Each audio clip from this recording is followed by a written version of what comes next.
also I am happy to hear that everyone is fasting and spending time with God. As we know, the corona and all these issues are in a climax in India and Brazil and so many countries. It's the right time to spend time with God, and also it is absolutely sure that only God can bring the solution. Only the prayer can change the things. और मैं प्रभु का धन्यवाद करता हूँ। मुझे आनंद हुआ कि आप लोग प्रार्थना में और उपवास में हैं, खासकर ऐसी चुनौती भरा परिस्थिति में, इस निर्णायक परिस्थिति में, भारत में, ब्राजील में और अन्य जगहों पे कोरोना और महामारी से पीड़ित कई लोग जब है, ऐसा समय जो है एक अच्छा मौका है जब परमेश्वर के साथ कुछ समय को हम बिता सकते हैं, और इसीलिए मैं प्रभु का धन्यवाद करता हूँ। And when I look at this coronavirus, if you look at the size of coronavirus is less than 10 nanometer.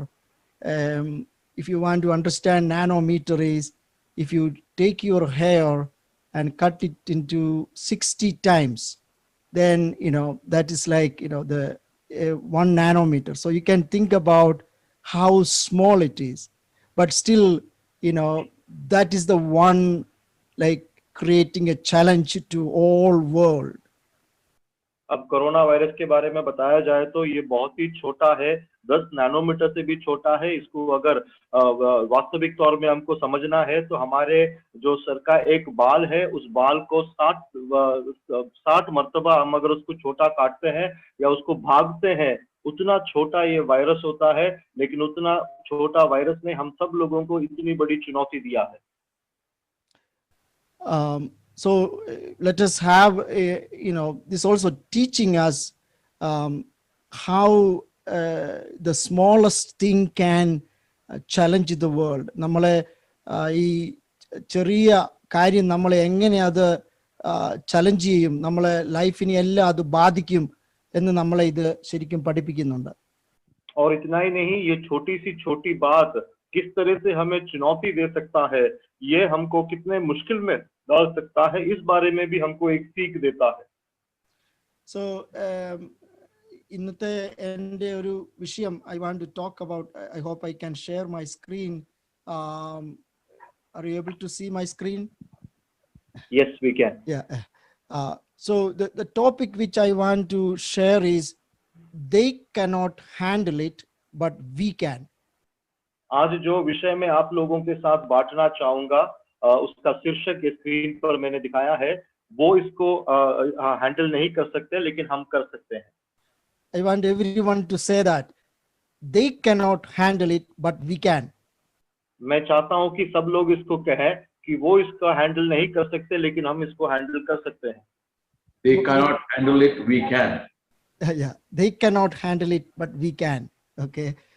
All the children, if you are in the meeting, just to say that they cannot handle it, but we can. They cannot handle it. We cannot handle it, but we can. Okay. Let us read some നമുക്കൊരു ദൈവത്തിന്റെ വചനം വായിക്കാം. First Samuel chapter 5 verse 1 to 8. 1 ശമൂവേലിന്റെ പുസ്തകം 5-ാം അധ്യായം 1 തൊട്ട് 8 വരെയുള്ള വാക്യങ്ങൾ. हम एक वचन पढ़ेंगे, पहला शमूएल का किताब 5वां अध्याय, उसका 1 से लेके 8 तक। ആർക്കെങ്കിലും വായിക്കാൻ പറ്റുമെങ്കിൽ ഫെലിസ്ത്യർ ദൈവത്തിന്റെ പെട്ടകമെടുത്ത് അതിനെ ഏസരിൽ നിന്ന് അസ്തോദിലേക്ക് കൊണ്ടുപോയി. ഫെലിസ്ത്യർ ദൈവത്തിന്റെ പെട്ടകമെടുത്ത് ദാഗോന്റെ ക്ഷേത്രത്തിൽ കൊണ്ടുചെന്നു ദാഗോന്റെ അരികെ വെച്ചു. പിറ്റേനാൾ രാവിലെ അസ്തോദ്യർ എഴുന്നേറ്റപ്പോൾ ദാഗോൻ യഹോവയുടെ പെട്ടകത്തിന് മുമ്പിൽ കവിണ്ണു വീണു കിടക്കുന്നത് കണ്ടു. അവർ ദാഗോനെ എടുത്തു വീണ്ടും അവന്റെ സ്ഥാനത്ത് നിർത്തി. പിറ്റേനാൾ രാവിലെ അവർ എഴുന്നേറ്റപ്പോൾ ദാഗോൻ യഹോവയുടെ പെട്ടകത്തിന് മുമ്പിൽ കവിണ്ണു വീണു കിടക്കുന്നത് കണ്ടു. ദാഗോന്റെ തലയും അവന്റെ കൈപ്പത്തികളും ഉമ്മരപ്പടിമേൽ മുറിഞ്ഞു കിടന്നു. ദാഗോന്റെ ഉടൽ മാത്രം ശേഷിച്ചിരുന്നു. അതുകൊണ്ടു ദാഗോന്റെ പുരോഹിതന്മാരും ദാഗോന്റെ ക്ഷേത്രത്തിൽ കടക്കുന്നവരും അസ്തോദിൽ ദാഗോന്റെ ഉമ്മരപ്പടിമേൽ ഇന്നും ചവിട്ടുമാറില്ല. എന്നാൽ യഹോവയുടെ കൈ അസ്തോത്യരുടെ മേൽ ഭാരമായിരുന്നു. അവൻ അവരെ ശൂന്യമാക്കി അസ്തോദിലും അതിന്റെ അതിരുകളിലും ഉള്ളവരെ മൂലരോഗത്താൽ ബാധിച്ചു. അങ്ങനെ ഭവിച്ചത് അസ്തോദ്യർ കണ്ടിട്ട്, ഇസ്രായേലിന്റെ ദൈവത്തിന്റെ പെട്ടകം നമ്മുടെ അടുക്കൽ ഇരിക്കരുത്, അവന്റെ കൈ നമ്മുടെ മേലും നമ്മുടെ ദേവനായ ദാഗോന്റെ മേലും കഠിനമായിരിക്കുന്നുവല്ലോ എന്ന് പറഞ്ഞു. അവർ ആളെ അയച്ചു ഫെലിസ്ത്യരുടെ സകല പ്രഭുക്കന്മാരെയും വിളിച്ചുകൂട്ടി ഇസ്രായേല്യരുടെ ദൈവത്തിന്റെ പെട്ടകം സംബന്ധിച്ച് നാം എന്തു ചെയ്യേണ്ടു എന്ന് ചോദിച്ചു. അതിന് അവർ ഇസ്രായേല്യരുടെ ദൈവത്തിന്റെ പെട്ടകം ഗത്തിലേക്ക് കൊണ്ടുപോകട്ടെ എന്ന് പറഞ്ഞു. അങ്ങനെ അവർ ഇസ്രായേല്യരുടെ ദൈവത്തിന്റെ പെട്ടകം കൊണ്ടുപോയി. पहला शमूएल उसका 5 का 1 से लेके 8 तक। और फिलिस्ती ने परमेश्वर का संदूक एबनेसर से उठाकर अश्दोद में पहुंचा दिया। फिर फिलिस्तियों ने परमेश्वर के संदूक को उठाकर दागोन के मंदिर में पहुंचाकर दागोन के पास घर दिया। बिहान को अश्दोदियों ने तड़के उठकर क्या देखा कि दागोन यहोवा के संदूक के सामने औधे मुंह भूमि पर गिरा पड़ा है। तब उन्होंने दागोन को उठाकर उसके स्थान पर फिर खड़ा किया। फिर बिहान को जब वे तड़के उठे तब क्या देखा कि दागोन यहोवा के संदूक के सामने औधे मुंह भूमि पर गिरा पड़ा है और दागोन का सिर और दोनों हथेली देवड़ी पर खटी हुई पड़ी है। निदान दागोन का केवल धड़ समूचा रह गया।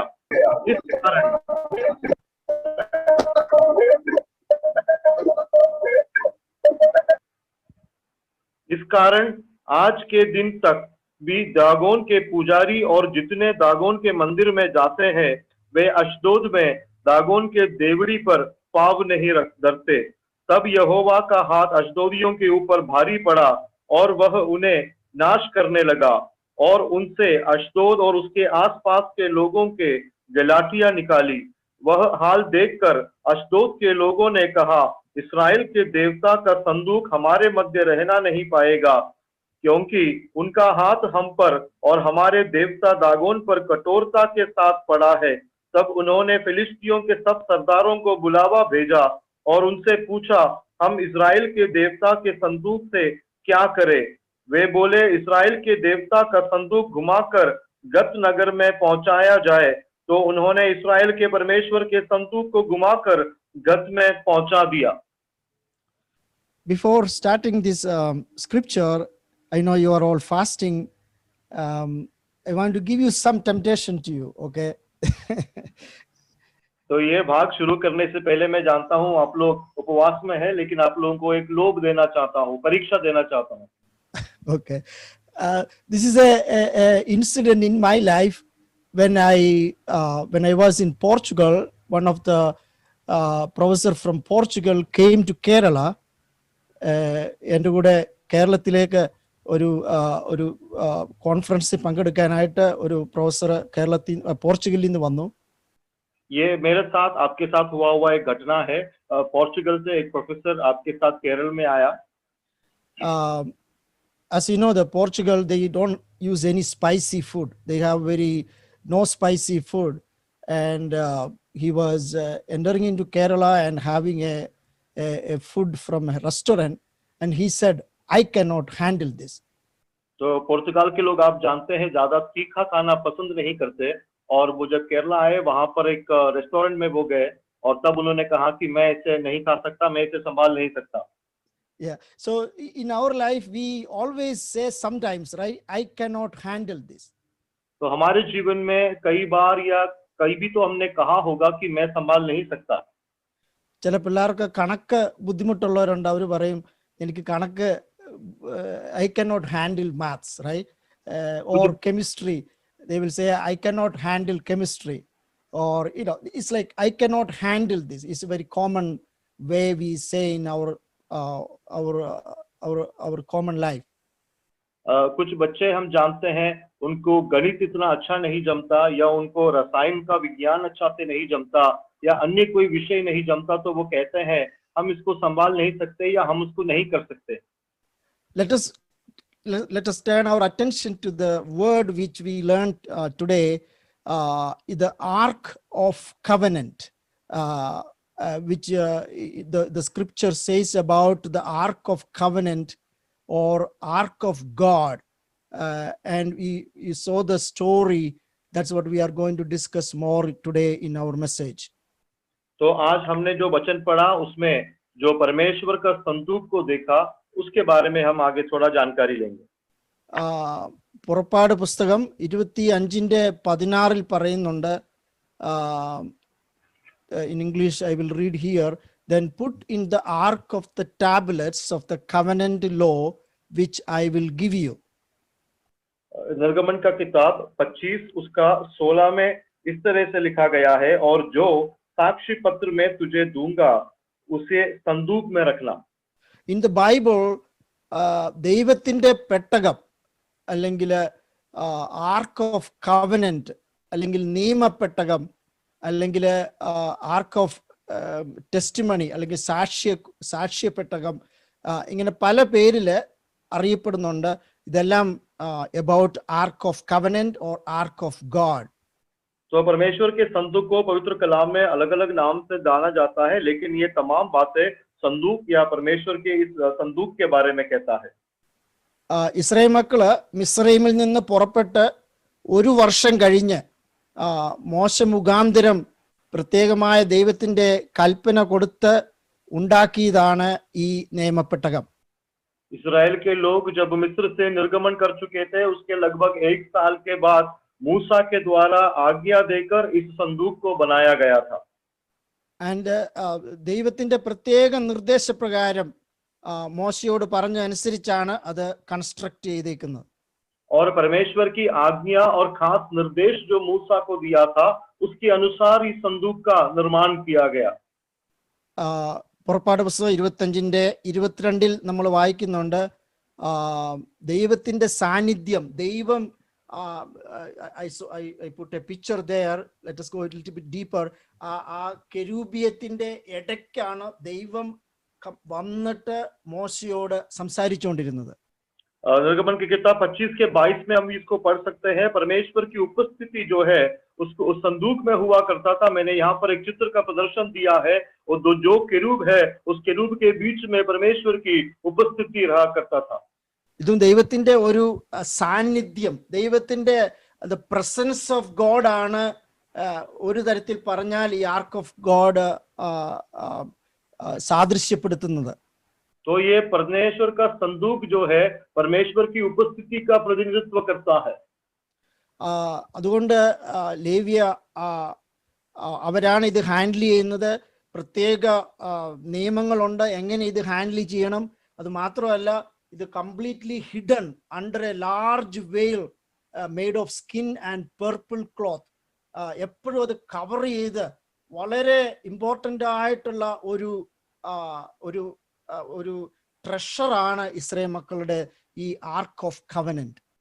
और इसलिए हम जानते हैं ये जो है हर कोई इसको हैंडल नहीं कर सकता. केवल लेवी गोत्र के लोग खास तरीके से, खास रीति से इसको संभालते थे, इसका देखभाल करते थे, इसका देखरेख करते थे. इतना ही नहीं, इसको छिपा रखना होता था. इसलिए एक बहुत बड़ा एक कर्टन के पीछे इसको लगा रखा था. നമുക്ക് അതിന്റെ ഇമ്പോർട്ടന്റ് മനസ്സിലാക്കാനായിട്ട് let me go a little bit deeper. The Ark of God, അതിന്റെ ഒരു കൺസ്ട്രക്ഷൻ എന്ന് പറയുന്നത് തന്നെ ദൈവത്തിന്റെ ഇൻസ്ട്രക്ഷൻ ആണെന്ന് ഞാൻ പറഞ്ഞു. മാത്രമല്ല അതിന്റെ സൈസ് ഒക്കെ നമ്മളൊരു ഇമാജിൻ ചെയ്യുവാണെങ്കിൽ approximately 52 inch 31 and in 31 it's like a rectangle shape ആണ് അതിന്റെ ഷേപ്പ്, അത് കൺസ്ട്രക്ട് ചെയ്തിരിക്കുന്നത്. हम थोड़ी गहराई से इसमें जाएंगे. परमेश्वर की जो ये संदूक है, इस संदूक के निर्माण जैसा पहले कहा था परमेश्वर के निर्देश से उसकी आज्ञा के अनुसार किया गया है, और वो एक रेक्टेंगल के जैसा था.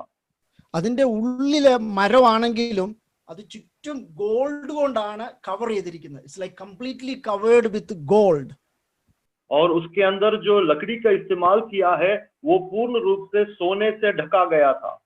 ഇവിടെ ഞാനൊരു കാര്യം I want to remind all believers, നമ്മളെയും കർത്താവ് കൊണ്ട്, കർത്താവിന്റെ ആ സ്നേഹം കൊണ്ട്, റൈച്ചസ്നെസ് കൊണ്ട് കർത്താവ് കവർ ചെയ്തിരിക്കുകയാണ്. हमें भी परमेश्वर ने अपनी धार्मिकता से हमको पूर्ण रूप से कवर किया है. അത് ഈ നമ്മുടെ ഉള്ളില് ചിലപ്പോൾ നമ്മൾ വിചാരിക്കും നമ്മൾ അത്ര വാല്യൂബിൾ അല്ല, നമ്മൾ വെറും ഒരു സാധാരണക്കാരനാണ്, പക്ഷേ കർത്താവ് നമ്മളെ ഗോൾഡ് കൊണ്ട് കവർ ചെയ്തുകൊണ്ട് നമ്മളെ പുറത്തു നോക്കുമ്പോൾ നമ്മൾ വാല്യുബിൾ ആണ് കർത്താവിന്റെ മുന്നിൽ. हम सोचेंगे कि हमारा कोई उपयोग नहीं या हम साधारण व्यक्ति है, लेकिन परमेश्वर ने हमें ऐसा सोने से जड़ा हुआ है, इसलिए बाहर से जब परमेश्वर की आंखों से वो देखते हैं हम सब बहुमूल्य है. റോമൻസ് ചാപ്റ്റർ 8 വേർഡ്സ് 1 പറയുന്നുണ്ട്, therefore there is no condemnation to those who are in Christ. रोमर की पत्री 8 के 1 में लिखा जाता है, अब जो यीशु मसीह में है उस पर कोई दंड नहीं. ഈ ആർക്ക് ഓഫ് ഗോഡ് മാത്രമല്ല, അതിന് 4 റിങ്സ് ഉണ്ട്. ആ റിങ്സിനകത്താണ് ഒരു റോഡ് വെച്ച്, ആ road always it should be there. അതാണ് തോളിൽ വെച്ച് ആൾക്കാരെ ഇങ്ങനെ അങ്ങോട്ടും ഇങ്ങോട്ടും കൊണ്ടുപോകുന്നത്, പ്രത്യേകിച്ച് പ്രീസ്റ്റ്. और ये जो संदूक है, संदूक के चारों ओर जो है एक रिंग लगा होता है, उस रिंग के अंदर से लकड़ी डाली होती है, वो लकड़ी हमेशा उसके साथ रहता है और उस लकड़ी को कंधे पर रखकर जो है याजक लोग इसको चलाते हैं. അതിന്റെ മുകളിലുള്ള അതിനെയാണ് നമ്മൾ നേരത്തെ പറഞ്ഞത് കെരൂബിയം അല്ലെങ്കിൽ മേഴ്സി സീറ്റ് എന്ന് പറയും. അവിടെയാണ് കർത്താവ് ഇറങ്ങി വന്ന്, കർത്താവ് ദൈവം അതിന്റെ ഇടയ്ക്ക് നിന്നാണ് മോശയോട് സംസാരിച്ചുകൊണ്ടിരുന്നത്. और इसके ऊपर हमने केरूबों के बारे में जो बोला था वो उसके ऊपर रखा जाता है और इसके अंदर जो है परमेश्वर का जो है दया का सिंहासन है, उस पर परमेश्वर विराजमान होकर मूसा से या महायाजक से बात करता है. ഈ പെട്ടകത്തിന്റെ അകത്ത് 3 കാര്യങ്ങൾ സൂക്ഷിച്ചിട്ടുണ്ട്. इस संदूक के अंदर 3 बातों को रखा है. ഒന്ന്, ടാബ്ലറ്റ് വിത്ത് കമാൻഡ്മെന്റ്സ്. മോശയോട് ദൈവം പറഞ്ഞിട്ട് മോശ കൽപ്പനകളിൽ എഴുതിയായിട്ടുള്ള വാക്യങ്ങൾ അഥവാ 10 കൽപ്പനകൾ എഴുതിയ ആ ടാബ്ലറ്റ് ഇതിന്റെ അകത്താണ് സൂക്ഷിച്ചിരിക്കുന്നത്. 10 कल्पनाओं का जो ताऊक है जो मूसा को परमेश्वर ने सौंपा था वो इसके अंदर रखा है. അതുകൂടാതെ ആരോന്റെ സ്റ്റാഫ് അല്ലെ അഹരോന്റെ വടി, തളിർത്ത വടി ഇതിനകത്താണ് സൂക്ഷിച്ചേക്കുന്നത്. उसके अलावा अहरोन की जो छड़ी है वो इसमें है. അതുകൂടാതെ ഒരു ഗോൾഡ് പോട്ടിന്റെ അകത്ത് മന്ന അവര് സൂക്ഷിച്ചിട്ടുണ്ട്. और इतना ही नहीं, एक सोने की तांबे में मन्ना को उन्होंने संभाल कर रखा हुआ है. നമ്മളും ദൈവത്തിന്റെ ഒരു പെട്ടകമാണ്. നമ്മുടെ ഉള്ളിലും പുതിയ നിയമത്തിലോട്ട് വരുമ്പോൾ പറയുന്നത് ദൈവത്തിന്റെ കൽപ്പനകൾ, ദൈവത്തിന്റെ വചനം നമ്മുടെ ഹൃദയത്തിന്റെ കൽപ്പനകൾ എഴുതപ്പെട്ടിരിക്കുകയാണെന്നാ പറയുന്നത്. नए नियम में कहा जाता है हम भी परमेश्वर का यही संदूक है और नए नियम में ये तमाम जो कल्पनाएं हैं हमारे हृदय के उस ताबूत पर लिखा गया है. ഈ ദിവസങ്ങളിൽ നമുക്ക് ചർച്ചകളിൽ കൂടി വരുന്നില്ല, അങ്ങനെയൊക്കെ പല ബുദ്ധിമുട്ടുകൾ ഉണ്ടെങ്കിലും ഈ ഉള്ളിൽ എഴുതപ്പെട്ട ദൈവത്തിന്റെ വചനമാണ് നമ്മളെ നിലനിർത്തുന്നത്. और आज हम लोग कलीसियाओं में या फिर बाहर साथ में मिल नहीं सकते, लेकिन हमारे हृदय में लिखा हुआ वचन आज भी हमें दृढ़ रखता है. I want to also encourage all the young people, whatever you learn in your Sunday school or youth meetings, the word of God is such a powerful tool that can lead you further and further in your life. मैं जवान लोगों को भी प्रोत्साहित करना चाहूंगा, हौसला अफजाई करना चाहूंगा. आप लोग जो संडे स्कूल में वचन को पढ़ते हैं वो वचन आपके हृदय में रहना है और ये वचन आप लोग को आगे अगुवाई कर आपकी भविष्य में आपको आगे ले जाएगा. ഈ അഹരോന്റെ വടി പറ്റി പല സ്കൂൾ ഓഫ് തോട്ട് ഉണ്ട്. പക്ഷെ എനിക്ക് തോന്നുന്നത് യഥാർത്ഥ പുരോഹിതനായ യേശു നമ്മുടെ ഉള്ളിലുണ്ട്. യേശുവിന്റെ കൽപ്പന പ്രകാരമാണ് നമുക്കൊരു മീഡിയേറ്റർ ഉണ്ട്. നമ്മുടെ ഏത് വിഷമത്തിലും, പ്രത്യേകിച്ച് പ്രാർത്ഥനയിലായിരിക്കുന്ന ദൈവജനത്തോട് I want to remind you that we have a high priest. നമുക്കൊരു മീഡിയേറ്റർ ഉണ്ട്, അത് നമ്മുടെ ഉള്ളിലുണ്ട്. നമ്മുടെ വിഷമങ്ങളെ കർത്താവിനോട്, ദൈവത്തോട് ബോധിപ്പിക്കാൻ ഒരു പുരോഹിതൻ എപ്പോഴും നമ്മുടെ കൂടെ ഉണ്ട്. हारून के छड़ी के बारे में बहुत से बातों को कहा जाता है, लेकिन मैं प्रिय लोगों से ये कहना चाहूंगा, हमारे अंदर भी, हमारे हृदय में यीशु मसीह है. हमारे हृदय में एक बिछवा है जो हमारे लिए बिछवाई करता है और हम जब प्रार्थना करते हो तो हमारे लिए बिछवाई करने के लिए एक महायाजक हमारे अंदर है. നമ്മൾ പ്രാർത്ഥിക്കുമ്പോൾ തന്നെ നമുക്ക് എന്തോ പ്രാർത്ഥിക്കണ്ടെന്ന് പോലും ചിലപ്പോൾ അറിയാൻ മേലാത്ത സിറ്റുവേഷനിലുണ്ട്. പക്ഷെ ദൈവത്തിന്റെ പരിശുദ്ധാത്മാവ് നിങ്ങളെ ഓർപ്പിക്കുന്നു, ഹല്ലേലൂയ, ഇത് യേശു നമ്മുടെ ഒരു പുരോഹിതനായി കർത്താവ് നമ്മുടെ കൂടെ ഉണ്ട്. നമ്മുടെ ആവശ്യങ്ങളെ യഥാർത്ഥ രീതിയിൽ ദൈവത്തോട് പറയുവാൻ ഒരു അഹരോന്, ഒരു പുരോഹിതൻ നമ്മുടെ ഉള്ളിലുണ്ട്. कई बार कैसे प्रार्थना करना है ये भी हम नहीं जानते, लेकिन मैं आप लोगों को बताना चाहूंगा, हमारे लिए हमारा यीशु मसीह है जो विनती करता है हमारी बातों को किस तरह से परमेश्वर के पास पहुंचाना है। उस तरह से हारून की तरह एक महायाजक हमारे लिए है और वो हमारा यीशु मसीह है जो प्रार्थना में हमारी सहायता मदद करता है। ലോകത്തിലുള്ള പുരോഹിതന്മാരുടെ വടികളൊക്കെ ചിലപ്പം കുറച്ച് നാളത്തേക്കേ ഉള്ളൂ. പക്ഷെ ഈ വടി എപ്പോഴും പൂത്തിരിക്കുകയാണ്, ബ്ലൂം ചെയ്തിരിക്കുകയാണ്. അതിനകത്തുനിന്ന് വരുന്ന ബ്യൂട്ടി, അതിനകത്തുനിന്ന് വരുന്ന ആ ശബ്ദമാണ് നമ്മുടെ ഹൃദയത്തെ ബ്യൂട്ടിഫുൾ ആക്കുന്നത്, നമ്മളെ ശക്തീകരിക്കുന്നത്, നമ്മളെ മുന്നോട്ട് നയിക്കുന്നത്. संसार के याजकों के हाथ में जो छड़ी है वो कुछ समय ताजा रहता है, उसके बाद वो सूख जाता है, लेकिन हमारी ये जो छड़ी है, आरोन की छड़ी जो है, उसकी खासियत ये है वो सदा खिला हुआ रहता है और उसकी खिला हुआ जो अवस्था है, उस अवस्था में से जो आवाज आती है और उसकी महक जो है, ये हमारे अंदर खूबसूरती को पैदा करता है। ഇത് കൂടാതെ ഇതിനകത്തുള്ള ഗോൾഡ് പോട്ടിനകത്തുള്ള മന്ന നമ്മളെ ഓർപ്പിക്കുന്നത് നമ്മുടെ പഴയ കാര്യങ്ങളിൽ കർത്താവ് നമ്മളെ ചെയ്ത ബ്ലെസ്സിങ്സ്, കർത്താവ് നടത്തിയ വഴികള്. ഹാലേലൂയ. ഇസ്രായേൽ മക്കളോട് ചോദിച്ചാൽ അവർ പറയും, അവർ മരുഭൂമിയിൽ കഴിക്കാൻ ഭക്ഷണമില്ല, ഒരു തരത്തിൽ പറഞ്ഞ ഒരു ക്വാറന്റീൻ പോലെ നമുക്കൊന്നും കഴിക്കാനില്ല. ആ സമയത്ത് സ്വർഗത്തിൽ നിന്ന് രാവിലെ മന്ന കിട്ടുമായിരുന്നു. ആ മന്ന എടുത്താണ് അവർ ആ ദിവസം കഴിഞ്ഞത്. ഹാലേലൂയ. നിങ്ങളുടെ ജീവിതത്തിലും കർത്താവ് പല സമയത്തും പ്രത്യേകമായ രീതിയിൽ ദൈവത്തിന്റെ ദൂതനെ അയച്ച് പരിശുദ്ധാത്മാവിന്റെ ശക്തിയാല് ദൈവം നടത്തിയ വഴികളുണ്ട്. അത് ഈ ഗോൾഡ് പോട്ടിന്റെ അകത്തിട്ട് സൂക്ഷിക്കണം. അതാണ് നമ്മുടെ ശക്തി. इतना ही नहीं प्रियजनों, वो जो सोने की मटके में मन्ना को जो दर्शाता है वो इसका प्रतीक है। पिछले दिनों में आशीष देकर परमेश्वर ने जैसा चलाया, पिछले दिनों में प्रभु ने जिस तरह से आपकी मदद की है, भलाई की है, इस्राएल के संतान को अगर हम पूछेंगे तो वो कहेंगे मिस्र से जब निकले थे बहुत से तकलीफों का सामना किया, उन्हें भूख लगी, वहां पर खाना नहीं था, क्वारंटीन की एक अवस्था हम कह सकते हैं, लेकिन उस समय में परमेश्वर ने उनकी तकलीफ को देखकर हर सुबह उनको मन्ना दिया और उस मन्ना के साथ वो लोग अपनी भूख को मिटाते थे। हमारे जीवनों में भी पिछले दिनों में परमेश्वर ने बहुत आयत की आशीष को दिया है। चुनौती भरा समय में अपने स्वर्गदूत को भेजकर में चलाया है, ऐसा मन्ना से भरकर अनुदिन हमको चलाया। इस तरह से परमेश्वर जो भी हमको चलाया, इसे एक सोने की मटके में रखकर संभाल कर रखना, ये हमारी ताकत का विषय है। ഒരു പ്രശസ്തനായ ദേവദാസൻ പറഞ്ഞത്, ദൈവസന്നിധിയിൽ ആരാധിക്കാൻ വരുമ്പോൾ പഴയ കാര്യങ്ങളെ ഓർത്ത് ഒരു പൊടി കണ്ണുനീര് നമ്മുടെ കണ്ണിൽ നിന്ന് വീണില്ലെങ്കിൽ that is not real worship. एक प्रसिद्ध प्रचारक ने ऐसा कहा, जब परमेश्वर की आराधना नबूदा स्तुति करने के लिए हम आते हैं, बीते बातों को स्मरण करते हुए हमारी आंखों से अगर आंसू नहीं निकलते तो वो सही मायने में वर्शिप नहीं है, आराधना नहीं है। ഞാൻ ഈ പ്രാർത്ഥിക്കാൻ വന്ന എല്ലാ ദൈവമക്കളോടും ഒരു കാര്യം ചോദിക്കാനായിട്ട് ആഗ്രഹിക്കുന്നു. നിങ്ങളുടെ ജീവിതത്തിലുള്ള പഴയ ദൈവം ചെയ്ത ഉപകാരങ്ങളെ ഇന്ന് രാവിലെ ഈ വൈകിട്ട് സമയത്ത് നിങ്ങളെ തന്നെ ഒന്ന് ഓർപ്പിച്ച് ശക്തിപ്പെടാൻ സാധിക്കുമോ? मैं प्रार्थना के लिए आए हुए तमाम लोगों से एक सवाल करना चाहूंगा। आज सुबह इस प्रार्थना के समय में अभी तक प्रभु ने चलाया हुआ तमाम बातों को आप लोग क्या स्मरण कर सकते हैं, भलाइयों को आप याद कर सकते हैं? നിങ്ങളുടെ ആ ഗോൾഡ് പോട്ടിലുള്ള മന്നായെ ഒന്ന് നോക്കാവോ? കർത്താവ് ചെയ്ത ആ അനുഗ്രഹങ്ങള് ആരും ഇല്ലാത്ത സമയത്ത്, ചിലപ്പം വിസയൊക്കെ റിജക്ട് ചെയ്ത സമയത്ത്, ജോലി ഇല്ലായിരുന്ന സമയത്ത് കർത്താവ് നടത്തിയ വഴികളെ ഇന്ന് രാത്രി ഒന്ന് ഓർക്കുവാണെങ്കിൽ നിങ്ങളുടെ ഉള്ളിൽ നിന്ന് ആ നന്ദി അങ്ങ് പുറപ്പെടും. ആ ഗോൾഡ് മന്ന കൊണ്ട് നിങ്ങൾ ഹൃദയം നിറയും, നിങ്ങൾ ഇരിക്കുന്ന ആ റൂം നിറയും. നിങ്ങൾ ഏത് റൂമിലാണ് ഇരിക്കുന്നത് എന്നുള്ള ഇമ്പോർട്ടന്റ് അല്ല, പക്ഷെ അവിടെയെല്ലാം ദൈവത്തിന്റെ സാന്നിധ്യം, ark of God will come down right now.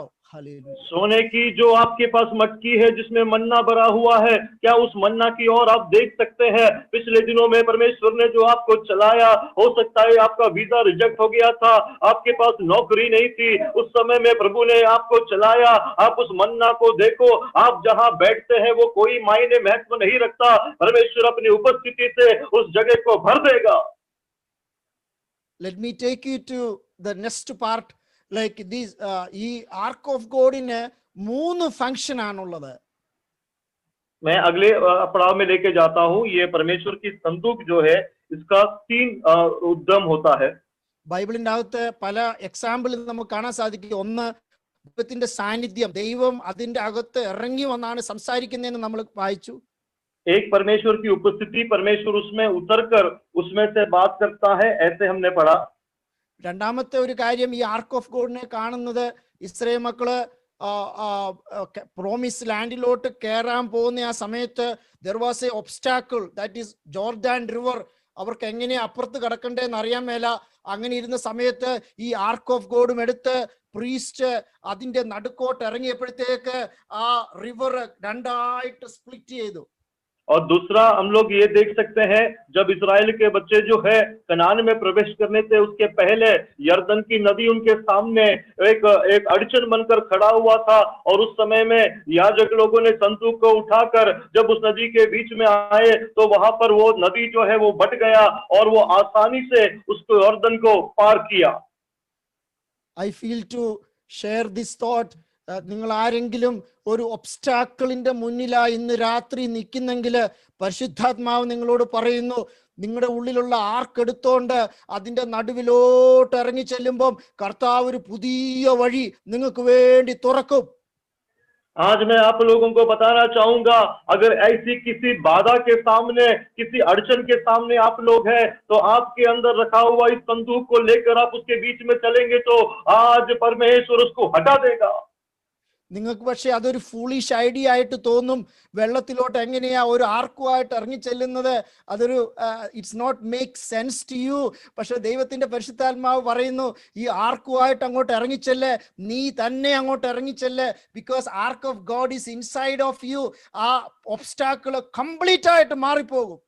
आप लोगों को हो सकता है मूर्खता लगे, ऐसे बहने वाले पानी के बीच में परमेश्वर का संदूक को लेकर कैसे मैं निकल सकता हूँ, लेकिन मैं आपको प्रभु के वचन में कहता हूँ कि परमेश्वर के लिए वो मूर्खता नहीं है। आपके अंदर वो परमेश्वर का संदूक है। उस संदूक को लेकर आप पानी में जब पांव रखोगे तो जो भी बाधा है वो बाधा आज रात काल हट जाएगा। ജോലി സ്ഥലത്തൊക്കെ ചിലപ്പോൾ നമുക്ക് പല ബ്ലോക്കുകൾ വരും, നമുക്ക് എങ്ങനെയാ മുന്നോട്ട് പോകേണ്ടതെന്ന് അറിയത്തില്ല. പക്ഷെ പരിശുദ്ധാത്മാവ് പറയുന്നു, നിങ്ങൾ അങ്ങോട്ട് ചെല്ല്. You go there, you don't know what to do today. പക്ഷെ അവിടെ ചെല്ല്. ഹല്ലേലൂയ. പരിശുദ്ധാത്മാവ് നിനക്ക് വേണ്ടി കാണിച്ചു തരും what you should do. Hallelujah. और नौकरी के स्थानों में हो सकता है इस तरह से कोई ब्लॉक हो या कोई अड़चन हो, कोई ठोकर हो, आप नहीं जानते आपको क्या करना है, लेकिन आज पवित्र आत्मा आपसे कहता है, आपका संदूक लेके आप उसके बीच में निकलो, आप उसके सामना करो। I want to talk to young people. If you are struggling with some subject, to how to study, but Holy Spirit is remind you today, you take yourself and take that book and start reading. God will reveal to you. God will give you new revelation. God will open your wisdom. God will give you new understanding, because ark of God is with you. मैं बच्चों को कहना चाहूंगा, अगर किसी विषय में आप संघर्ष करते हैं, आपको मुश्किल लगता है, वो किताब लेकर आपसे पढ़ने की शुरुआत करो। परमेश्वर आपका दिमाग को खोलेगा, आपके ज्ञान को खोलेगा और परमेश्वर नई बातों का प्रकाशन आपको देगा, क्योंकि ये परमेश्वर की संदूक आपके अंदर है। I remember myself like on the 10th grade, I am writing my maths exam, and I have a question came up. I never had any idea. But I start worshiping God in Holy Spirit, and I start writing, and at the end I got answer. I don't know what is the answer, but when I came out, my teacher said, you know how you did it. I don't know how I did it, but because of the Holy Spirit, you can make your life completely change. I want to remind all the students or young people, don't be afraid of your obstacle. You go inside you will see the new way in your life. Hallelujah. मैं आप लोगों को एक अनुभव बताना चाहूंगा। आप जब 10वीं कक्षा की इम्तिहान लिख रहे थे, एक ऐसा गणित का सवाल आया जिसको मैंने सुना नहीं था। मैं वहां पर आराधना स्तुति करने लगा, पवित्र आत्मा में प्रार्थना करने लगा और फिर मैंने लिखने को शुरुआत किया। कैसे पता नहीं, लेकिन मुझे उसका उत्तर मिला। किस तरह से उत्तर मिला ये मैं नहीं जानता। मैं सारे नौजवानों को और बच्चों को मैं प्रोत्साहित करना चाहूंगा कि आपका जो भी प्रयास है, जो भी बाधा है, जो उसमें आप संघर्ष करते हो, आपका संदूक लेके आप उसके बीच में निकलो। आप जब पानी में उसके बीच में पहुंचेगा तो नए मार्ग को परमेश्वर खोलेगा। ഈ ആർക്ക് ഓഫ് ഗോഡ് ഇസ്രായേലൈറ്റ്സ് അത് കൂടാതെ ഓരോ യുദ്ധത്തിന് പോകുമ്പോഴും അവർക്ക് വലിയ ടൂൾസോ അവർക്ക് വലിയ ആയുധങ്ങളോ ഒന്നും അവരുടെ കയ്യിലില്ല. അവർ ഈ ആർക്ക് ഓഫ് ഗോഡുമായിട്ട് അങ്ങോട്ട് ചെല്ലുമ്പോഴത്തേക്ക് ശത്രുക്കൾ ഓടിപ്പോകും, അവർ യുദ്ധത്തിൽ ജയിക്കും. That is the power of the arc of God. और तीसरा मुद्दा जो ये परमेश्वर के संदूक के बारे में बताना चाहूंगा, इसमें जो क्षमता है, जो बल इसमें है, जो सामर्थ्य इसमें है, वो जब लड़ाई के लिए निकलते थे उनके पास ज्यादा हथियार नहीं हुआ करता था या ज्यादा औजार नहीं हुआ करता था, लेकिन जब ये संदूक को लेके जाते थे तो उस समय में उनका वैरी डर कर भाग जाते. Let me take you to the scripture now. This was the background. In the scripture, നമ്മൾ ഇന്ന് വായിച്ച വചനത്തിലെ the 5 verse 1 പറയുന്നത് എന്താണെന്ന് ചോദിച്ചാൽ, let me read in English. After the Philistines had captured the ark of God, they took it from Ebenezer to Ashdod.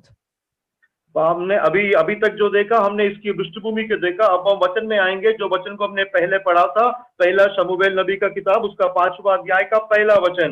और फिलिस्तियों ने परमेश्वर का संदूक एबेनेजर से उठाकर अश्दोद में पहुंचा दिया. ഈ സമയം എന്ന് പറഞ്ഞാൽ ഒരു BC 1200 അല്ലെങ്കിൽ ആ സമയമാണ്. ആ സമയത്ത് ഇസ്രയേലിനെ ലീഡ് ചെയ്തുകൊണ്ടിരുന്നത് പുരോഹിതന്മാരാണ്.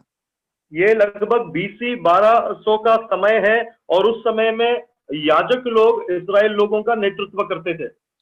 ആൻഡ് ഈ ഇസ്രയേലിന്റെ ഏറ്റവും വലിയ എനിമി അല്ലെങ്കിൽ നെയ്ബർ കൺട്രിയാണ് ഫെലിസ്റ്റിയൻസ്.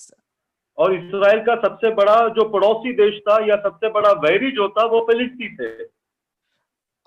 ഈ ആർക്ക് ഓഫ് ഗോഡിന്റെ ശക്തിയെ പറ്റി നമ്മളിപ്പോ മനസ്സിലായല്ലോ.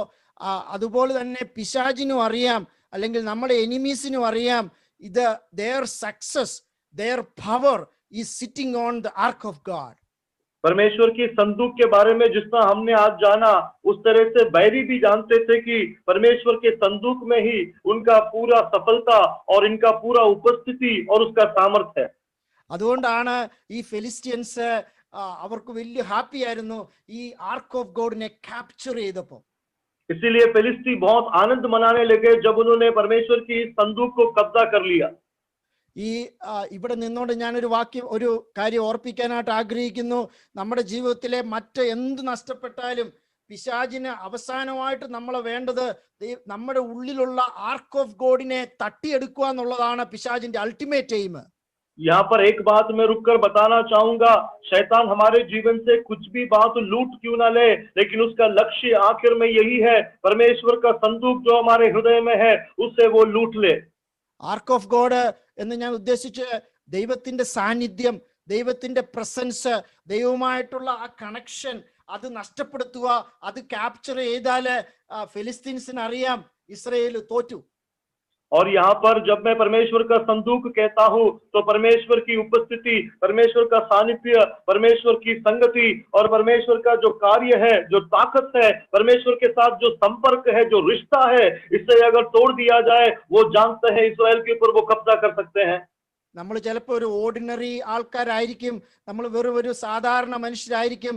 നമ്മുടെ ഉള്ളിലുള്ള ഈ ആർക്ക് ഓഫ് ഗോഡ് ഉള്ളിടത്തോളം കാലം നമ്മൾ വാല്യൂബിൾ ആണ്. അത് മാത്രമല്ല പിശാചിനറിയാം ഈ ആർക്ക് ഓഫ് ഗോഡ് ഉള്ള മനുഷ്യനായി നടക്കുന്നത്. നമ്മൾ ഓഫീസിൽ പോകുമ്പോൾ, സ്കൂളിൽ പോകുമ്പോൾ, നമ്മൾ നടക്കുന്ന വഴിയിലൂടെ പോകുമ്പോൾ, കടയിൽ നിൽക്കുമ്പോൾ ഒക്കെ ഈ ആർക്ക് ഓഫ് ഗോഡ് നമ്മുടെ ഉള്ളിലുണ്ട്. അത് പിശാചിന് നന്നായിട്ട് അറിയാം. और ऐसा नहीं, हम जो सोचते हैं कि हम साधारण व्यक्ति है, हम सरल व्यक्ति है, लेकिन जब तक ये परमेश्वर की संदूक हमारे अंदर है, हम साधारण व्यक्ति नहीं है, हम बहुमूल्य है, हम सर्वोच्च है. और शैतान जानता है, हम लोग जब दफ्तर में होते हो, नौकरी में होते हो, दुकान में जब जाते हो या कहीं भी चलते फिरते हो, ये परमेश्वर की संदूक हमारे अंदर है. Let me tell you also, like suppose you are in a good job now, you have a very good degree now, all this because of nothing else, because ark of God was inside you. God has brought you this far, so thank you God from the heart of, like from your heart. अभी हो सकता है आपके पास अच्छी नौकरी हो, अपनी अच्छी पढ़ाई की हो, अच्छे औहदे पर आप हो, प्रभु का धन्यवाद करो क्योंकि परमेश्वर का संदूक आपके अंदर था और इसीलिए प्रभु ने यहाँ तक लाया. इसलिए तहे दिल से, सच्चाई से परमेश्वर का धन्यवाद करो. ഞാൻ എൻ്റെ ജീവിതം തന്നെ പുറകോട്ട് തിരിഞ്ഞു നോക്കുമ്പോൾ ദൈവത്തിന്റെ സാന്നിധ്യം ഉണ്ടായിരുന്നതുകൊണ്ട് മാത്രം കിട്ടിയ വിജയം മാത്രമേ ഉള്ളൂ. ആ ദൈവത്തിന്റെ സാന്നിധ്യമാണ് നമ്മളെ വിജയത്തിലോട്ട് കൊണ്ടുപോകുന്നത്. നമ്മുടെ ജീവിതത്തിലെ എല്ലാ ബ്ലെസ്സിങ്സും ദൈവത്തിൽ നിന്ന് കിട്ടിയതാണ്. അതുകൊണ്ടാണ് ദാവീദ് പറയുന്നത്, നീ ഒഴികെ എനിക്ക് ഒരു നന്മയും ഇല്ല. ദൈവത്തിന്റെ അടുത്ത് നിന്ന് കിട്ടിയ നന്മ മാത്രമേ എനിക്കുള്ളൂ. आप अगर आपकी बात कहें, आपके जीवन में जो भी सफलताएं मिली है, जो भी औदा मिला है, जो भी मान्यता मिला है, ये सब परमेश्वर के कारण है, परमेश्वर की उपस्थिति के कारण है.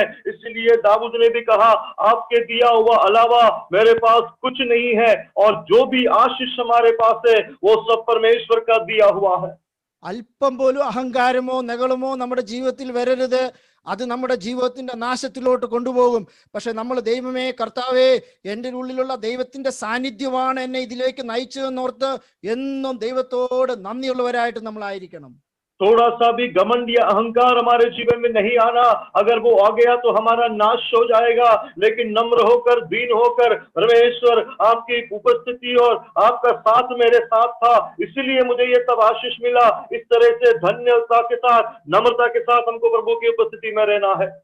അങ്ങനെ ഇരിക്കുന്ന സമയത്താണ് ഈലായി അല്ലെങ്കിൽ ഏലി എന്ന് പറയുന്ന ഒരു പ്രീസ്റ്റ് ആയിരിക്കുന്ന സമയത്താണ്. പക്ഷെ അദ്ദേഹം ദൈവത്തോട് വളരെ അവിശ്വസ്തനായ ഒരു പുരോഹിതനായിരുന്നു. അദ്ദേഹത്തിന്റെ മക്കളെ പോലും നല്ല വിശ്വസ്ത രീതിയിൽ വളർത്തുവാൻ സാധിച്ചില്ല.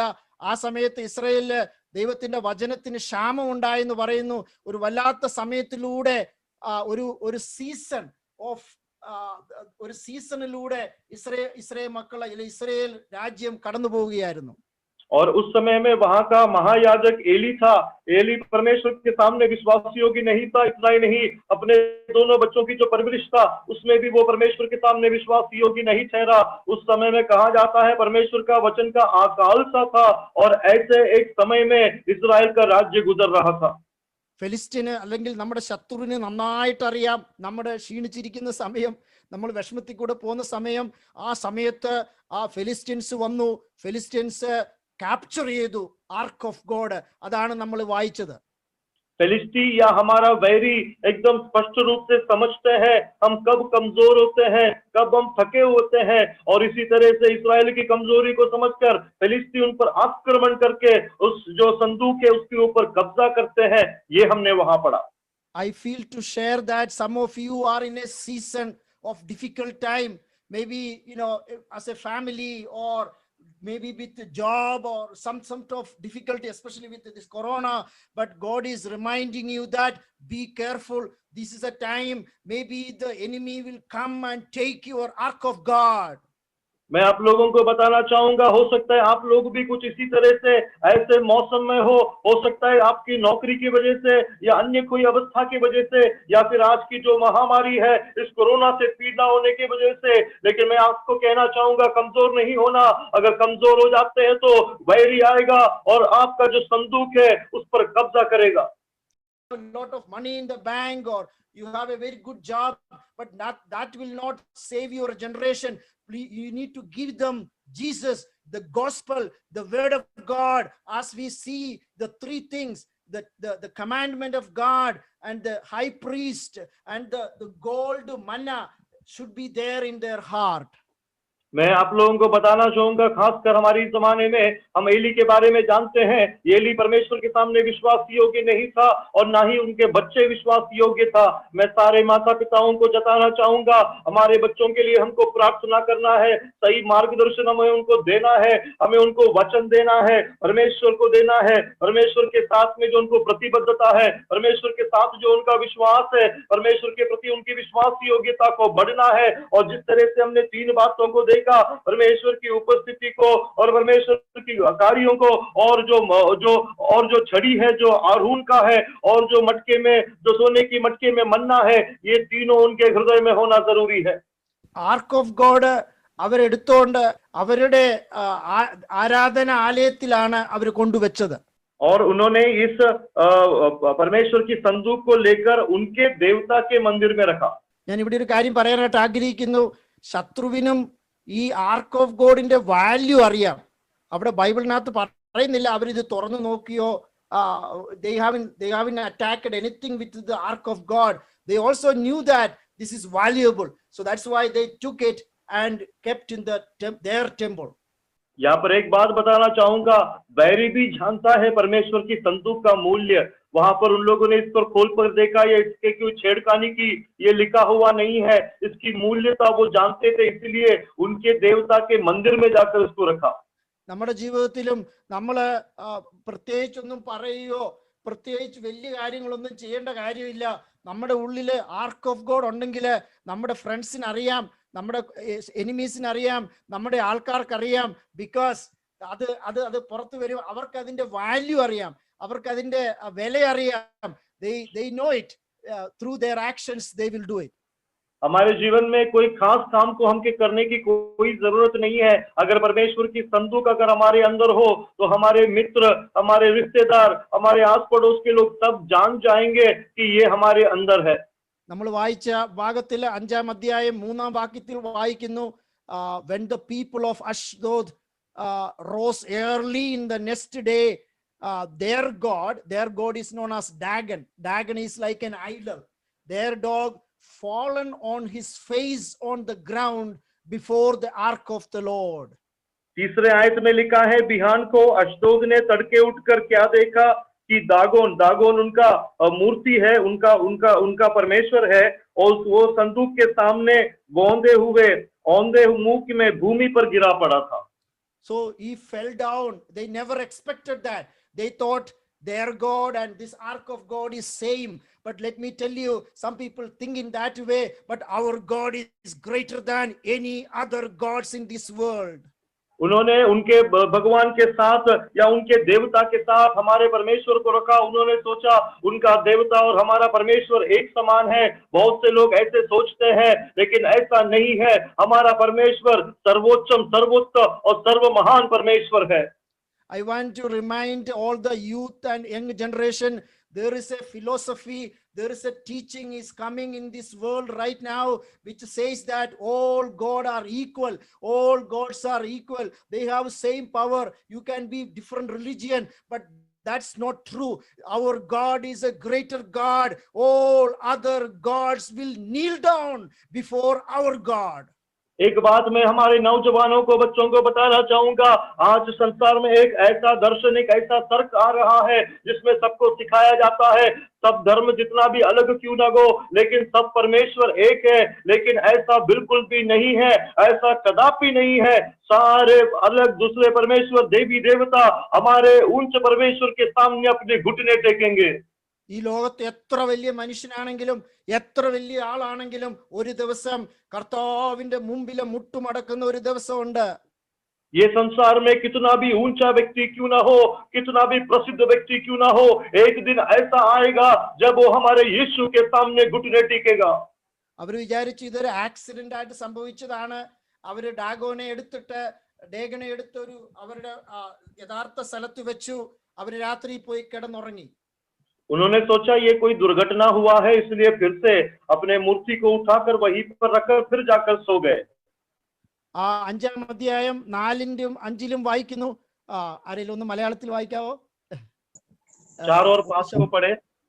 പിറ്റേന്നാൾ രാവിലെ അവർ എഴുന്നേറ്റപ്പോൾ ദാഗോൻ യഹോവയുടെ പെട്ടകത്തിന് മുമ്പിൽ കവിണ്ണു വീണു കിടക്കുന്നത് കണ്ടു. ദാഗോന്റെ തലയും അവന്റെ കൈപ്പത്തികളും ഉമ്മരപ്പടിമേൽ മുറിഞ്ഞു കിടന്നു. ദാഗോന്റെ ഉടൽ മാത്രം ശേഷിച്ചിരുന്നു. അതുകൊണ്ട് ദാഗോന്റെ പുരോഹിതന്മാരും ദാഗോന്റെ ക്ഷേത്രത്തിൽ കടക്കുന്നവരും അസ്തോദിൽ ദാഗോന്റെ ഉമ്മരപ്പടിമേൽ ഇന്നും ചവിട്ടുമാറില്ല. രണ്ടാമത്തെ പ്രാവശ്യം സോറി യു ക്യാൻ റീഡ്. चौथा और 5वां आयत, फिर बिहान को जब वे तड़के उठे तब क्या देखा कि दागोन यहोवा के संदूक के सामने औधे मुंह भूमि पर गिरा पड़ा है, और दागोन का सिर और दोनों हथेली देवड़ी पर कटी हुई पड़ी है। निदान दागोन का केवल धड़ समूचा रहा था। इस कारण आज के दिन तक भी दागोन के पुजारी और जितने दागोन के मंदिर में जाते हैं वे अशदोद में दागोन की देवड़ी पर पाँव नहीं धरते। നെക്സ്റ്റ് ഈ ദിവസം മോർ ഡ്രാമാറ്റിക് ആയിട്ട് സംഭവിച്ചത്, അത് വീണത് മാത്രമല്ല, അതിന്റെ തലയും മുറിഞ്ഞുപോയി, കൈകളും മുറിഞ്ഞുപോയി, 2 സ്ഥലത്തായിട്ട് കിടക്കുന്നു. Let me tell you, our God is greater God. our God has a powerful God. All other God will kneel down. Not only kneel down, it will be destroyed in the presence of God. यहाँ पर एक बात बताना चाहूंगा, दूसरे दिन और भी नाटकीय संभव वहां पर होता है। अब इस बार दागोन की मूर्ति केवल गिरा इतना ही नहीं, लेकिन उसका सर अलग हो जाता है, उसकी दोनों हथेली टूट जाता है। यहाँ पर मैं आप लोगों को बताना चाहूंगा, हमारा परमेश्वर महान परमेश्वर है, वो प्रभुओं का प्रभु है। बाकी सारे प्रभु जो है हमारे परमेश्वर के सामने घुटने टेकेंगे, इतना ही नहीं, वो हमारे परमेश्वर के सामने निस्तनाभूत हो जाएंगे। Psalms 115 115 സങ്കീർത്തനം 4 തൊട്ട് 7 വരെയുള്ള വാക്യത്തിൽ നമുക്ക് അറിയാമല്ലോ, ഐഡൽ വർഷിപ്പിനെ കുറിച്ച് പറയുന്നുണ്ട്. അവിടെ സിൽവറും ഗോൾഡ് കൊണ്ടും ഒക്കെ ഐഡൽസ് ഉണ്ടാക്കി. പ്രത്യേകിച്ച് നമ്മുടെ ഇന്ത്യയിൽ നോക്കുകയാണെങ്കിൽ idol worship is so much promoted. അങ്ങനെയുള്ള കാലത്ത് പക്ഷെ അതിന് വായുണ്ടെങ്കിൽ സംസാരിക്കാൻ പറ്റത്തില്ല, കൈ ഉണ്ടെങ്കിലും ചെയ്യാൻ പറ്റത്തില്ല. അത് അങ്ങനെയുള്ള സിറ്റുവേഷനിലൂടെ അവർ കടന്നു പോകുന്നു.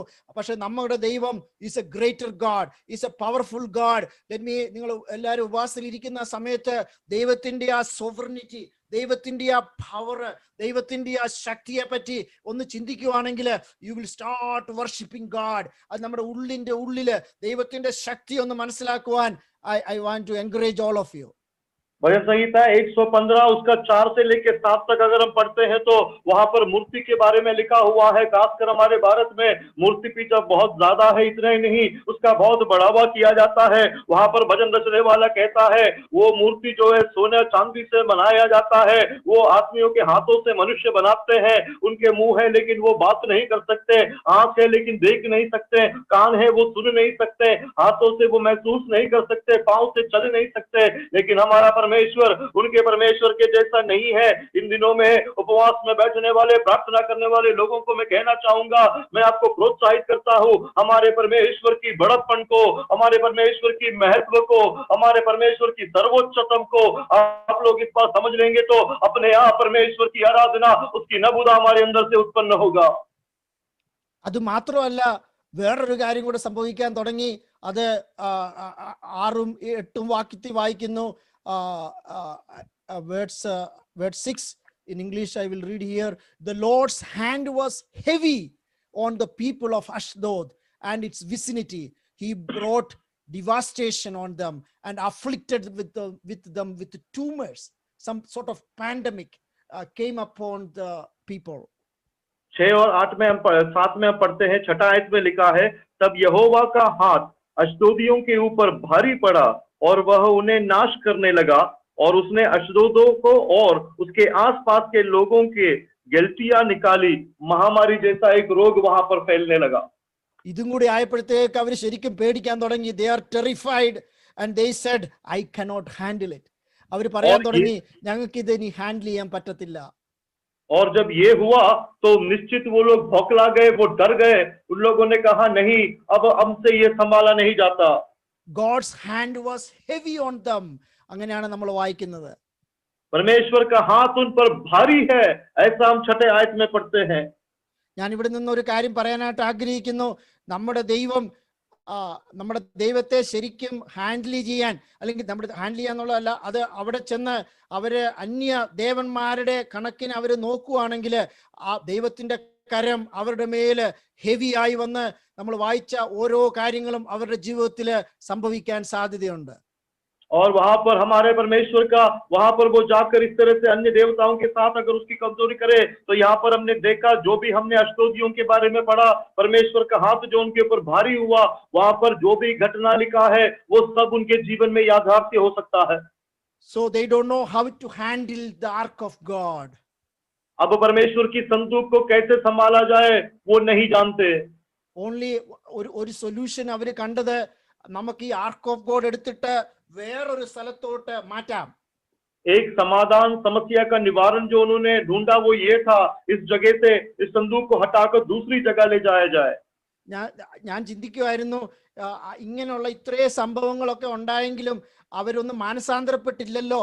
അവര് they see that, oh, this God is better than our God, and accepting Israelites God, that would have been a better solution. പക്ഷെ അവരുടെ ഹൃദയം കഠിനപ്പെട്ടു പോയി. അതുകൊണ്ട് അവര് പറയുന്നത്, ഓ, നമുക്ക് ഈ ആർക്ക് ഓഫ് ഗോഡിനെ മാറ്റാം, ഞങ്ങൾ മാറാൻ റെഡിയല്ല, ആർക്ക് ഓഫ് ഗോഡിനെ ഇവിടുന്ന് മാറ്റാം, അങ്ങനെയുള്ള ഒരു ആറ്റിറ്റ്യൂഡാണ് അവർക്കുണ്ടായിരുന്നത്. मैं सोच रहा था इतना सब कुछ संभव ना घटने के बावजूद भी उन लोगों में मन फिराव नहीं हुआ।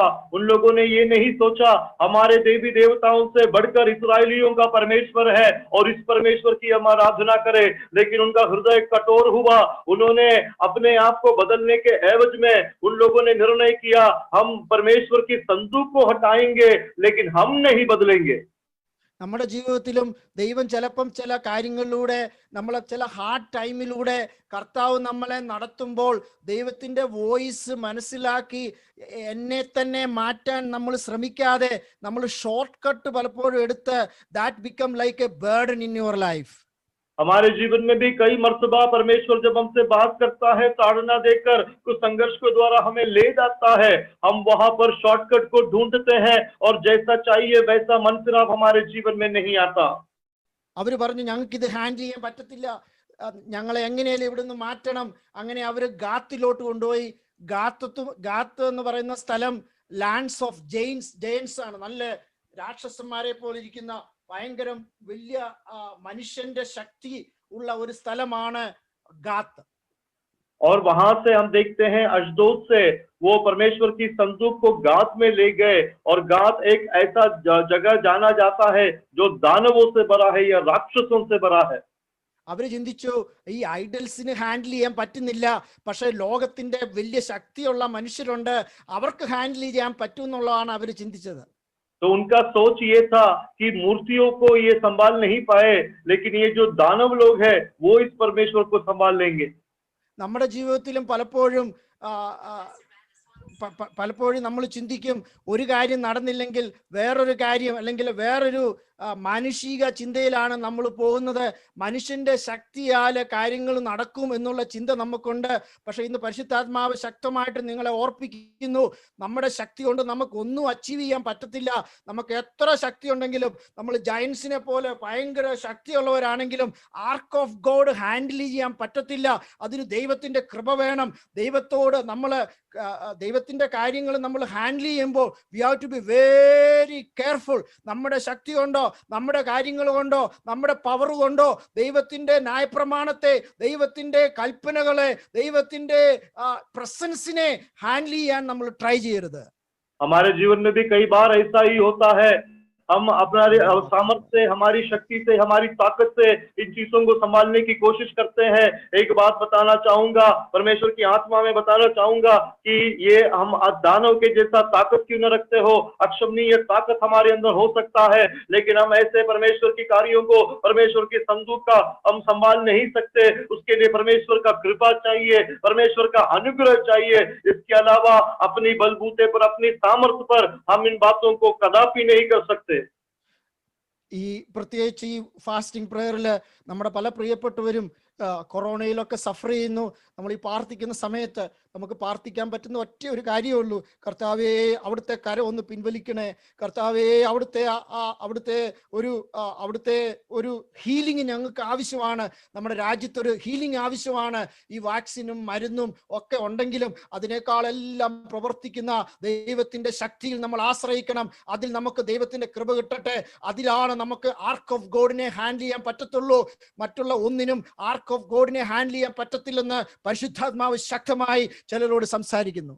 इस उपवास के समय में मैं आप लोगों को कहना चाहूंगा, जब हम हमारे प्रियजनों के लिए, बहुत से लोग जो कोविड से पीड़ित हैं, बहुत से लोग जो महामारी से जूझ रहे हैं, संघर्ष करते हैं, उन लोगों के लिए जब हम प्रार्थना करेंगे, एक बात समझना, केवल परमेश्वर ही कुछ कर सकता है।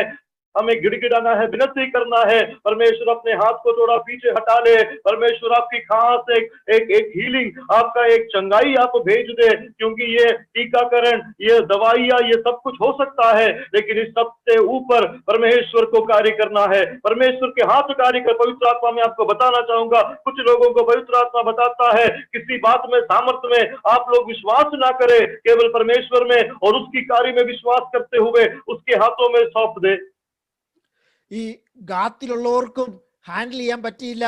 അവർ മാനസാന്തരപ്പെട്ടുമില്ല. അവർ വിചാരിച്ചു പിന്നെയും റീലൊക്കേറ്റ് ചെയ്യാം, അടുത്തൊരു സ്ഥലത്തോട്ട് ആർക്ക് ഓഫ് ഗോഡിനെ കൊണ്ടുപോകാൻ വിചാരിച്ചു. ആ സ്ഥലത്തിന്റെ പേര് എക്രോൺ എന്നാണ്. अब गात के लोग भी इसको संभाल नहीं पाए। अब उन लोगों ने अगली जगह इसको ले जाने का सोचा। अब गात से एक्रोन नाम जगह में वो ले आए। Ekron is famous for another idol worship. The Baal. Baal is another idol, another school of religion.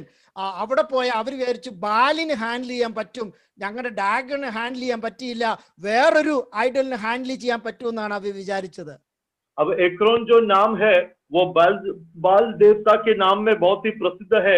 ये दूसरा एक मूर्ति है। अब इन लोगों ने सोचा हमारा दागन मूर्ति जो है वो इसको संभाल नहीं पाया, शायद एक्रोन का बाल मूर्ति इस परमेश्वर के संदूक को संभाल पाएगा। അവർ അവിടെയും ഹാൻഡിൽ ചെയ്യാൻ പറ്റിയില്ല.